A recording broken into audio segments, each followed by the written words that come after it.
Halo teman-teman, perkenalkan saya Clarissa Putri Anindya dari kelas 11 IPA 3, nomor absen 12. Di sini saya ingin melengkapi tugas biologi dari Ibu Dwi Susanti mengenai otak dan sel saraf atau neuron. Pertama-tama kita akan mengenal apa sih yang dimaksud dengan otak. Otak adalah salah satu organ yang paling kompleks dalam tubuh manusia. Organ ini tersusun dari sejumlah jaringan pendukung dan miliaran sel saraf yang saling terhubung. Otak dilindungi oleh lapisan pembungkus yang disebut selaput otak, meninges, dan tulang tengkorak serta terhubung ke saraf tulang belakang. Selanjutnya yaitu pengertian bagian-bagian otak dan fungsinya. Bagian yang pertama yaitu otak besar, cerebrum. Cerebrum merupakan bagian terbesar dari otak. Cerebrum terbagi menjadi dua bagian, yaitu otak kanan dan otak kiri. Belahan otak kanan berfungsi untuk mengontrol pergerakan di sisi kiri tubuh dan belahan otak kiri mengontrol pergerakan di sisi kanan tubuh. Yang kedua yaitu otak kecil, cerebellum.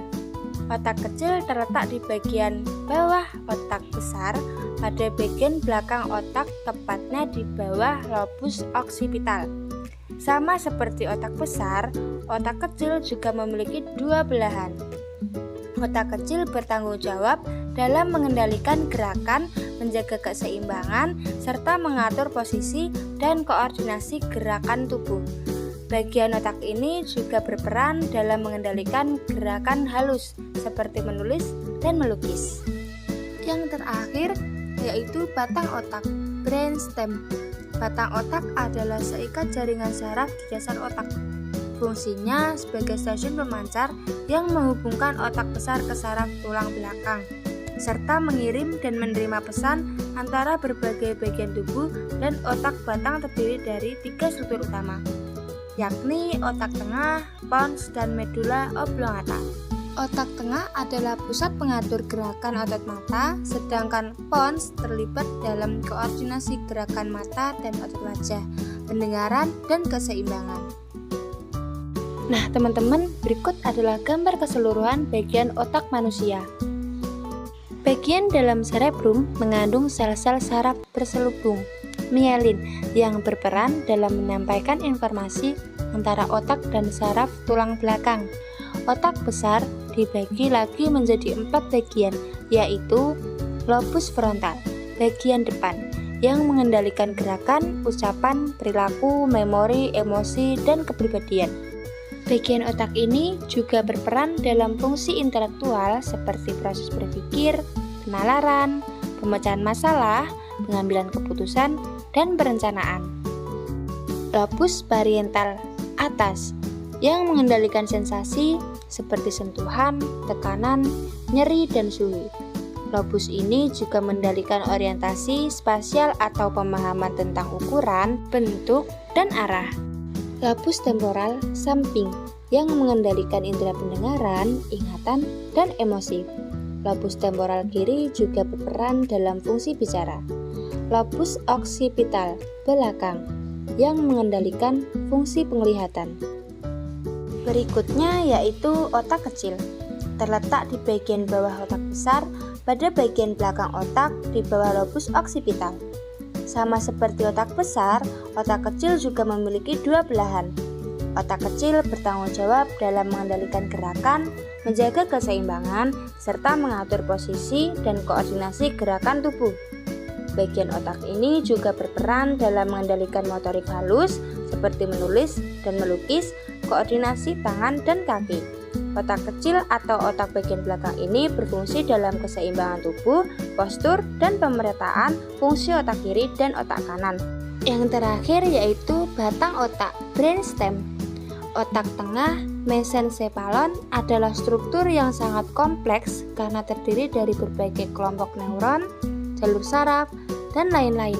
Fungsi otak tengah adalah untuk pendengaran, gerakan mata, sensasi wajah, hingga respon dari perubahan lingkungan, serta pengatur pergerakan mata, memproses informasi visual dan suara yang diterima oleh otak.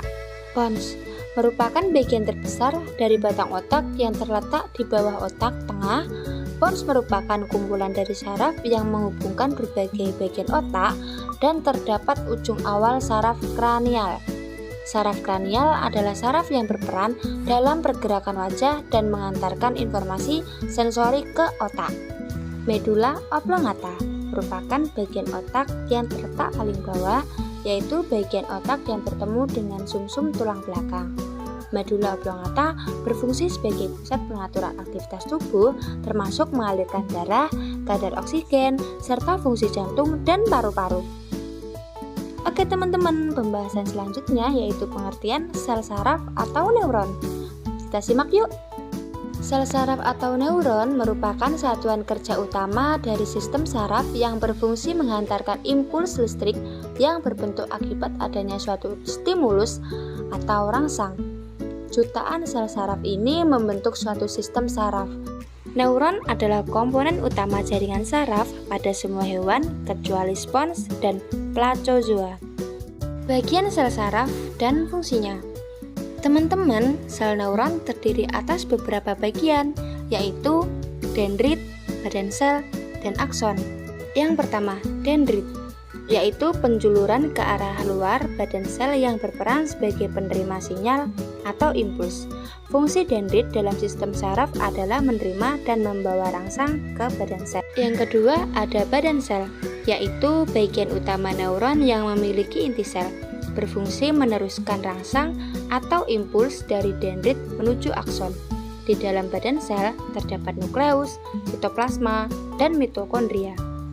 Yang ketiga yaitu akson, neurit, berbentuk serabut panjang yang terdiri dari benang-benang halus neurofibril yang dibungkus dan dilindungi oleh selaput berwarna putih kekuningan yang disebut selubung mielin.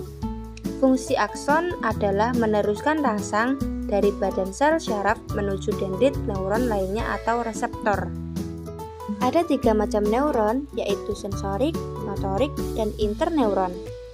Teman-teman, kita akan menjelaskan macam-macam neuron berdasarkan fungsinya. Yang pertama ada neuron sensorik. Adalah jenis neuron yang mengumpulkan informasi dan membantu kita merasakan rangsangan ataupun perubahan di luar. Neuron sensorik mengumpulkan informasi dari organ sensorik seperti mata, hidung, telinga, lidah, dan juga kulit. Neuron sensorik membawa informasi berupa neurotransmitter dari organ-organ sensorik tersebut ke otak. Neuron motorik adalah neuron yang berfungsi mengontrol aktivitas otot atau pergerakan tubuh. Neuron motorik membawa informasi berupa neurotransmitter dari sistem saraf pusat, otak atau sumsum tulang belakang ke otot. Interneuron adalah jenis neuron yang jumlahnya paling banyak dalam tubuh. Interneuron hanya ditemukan di sistem saraf pusat dan berfungsi menghubungkan satu neuron dengan neuron lainnya. Interneuron menerima informasi dari suatu neuron, baik neuron sensorik maupun motorik, ke neuron lainnya. Nah teman-teman, selesai sudah pembahasan tentang otak dan sel saraf atau neuron. Kurang lebihnya saya mohon maaf. Thank you for watching and see you. Bye-bye.